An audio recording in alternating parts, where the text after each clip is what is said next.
ప్రభువైన యేసుక్రీస్తు నామంలో మీ అందరికీ శుభములు. నేటి దేవుని వాక్యం 1 కొరింథీయులకు రాసిన పత్రిక 2వ అధ్యాయము 9వ వచనం. దేవుడు తన్ను ప్రేమించి వారి కొరకు ఏవి సిద్ధపరిచినో అవి కంటికి కనపడలేదు, చెవికి వినబడలేదు, మనుష్య హృదయమునకు గోచరము కాలేదు.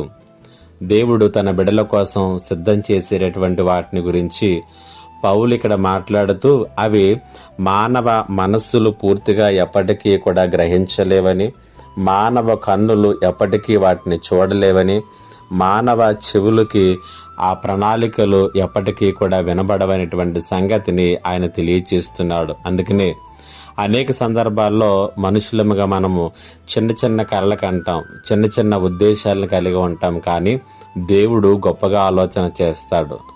పరలోకము, శాశ్వత ఆనందము, సమాధానము, ఆశీర్వాదాలు ఇవన్నీ కూడా మన ఊహలోకి ఎప్పటికీ కూడా అందనటువంటివే. అబ్రహామును గురించి మనం పరిశుద్ధ గ్రంథంలో చూస్తాము. అతడు ఒక బిడ్డ కోసం అనేక సంవత్సరాలు ఎదురు చూశాడు.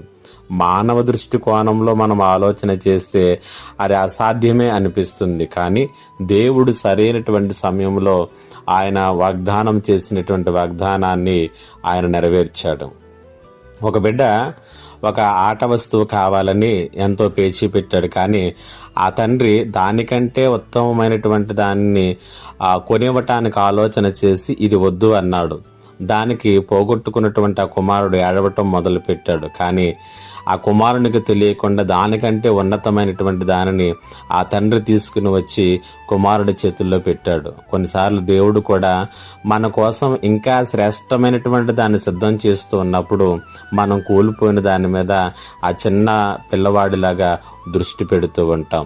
కాబట్టి దేవుణ్ణి మీ ప్రస్తుత పరిస్థితికి ఎప్పుడూ కూడా పరిమితం చేయకండి. ఆయన ఆశీర్వాదాలు ఊహకు అందనవిగా ఉంటాయి. పరిశుద్ధాత్మ దేవుడు ఈ మాటల చేత మిమ్మల్ని బలపరచునుగాక. ఆమేన్. ప్రార్థన. మహోన్నతుడైన తండ్రి, నీకు వందనాలు చెల్లించుకునిచున్నాను. నీ పిల్లలమైనటువంటి మా ఎడల నీవు ప్రేమించేటటువంటి వారమైనటువంటి మా కొరకు నీవు సిద్ధపరిచినటువంటివి మేము ఎప్పటికీ కూడా మా మనసుతో పరిపూర్ణముగా అర్థం చేసుకోలేకపోవచ్చు. కానీ నమ్ముచున్నాము, ఆ ప్రణాళికలలోనే ప్రతి ఒక్కరి జీవితాలను కట్టమని యేసు నామములో అడిగి వేడుకొనుచున్నాను తండ్రి. ఆమేన్.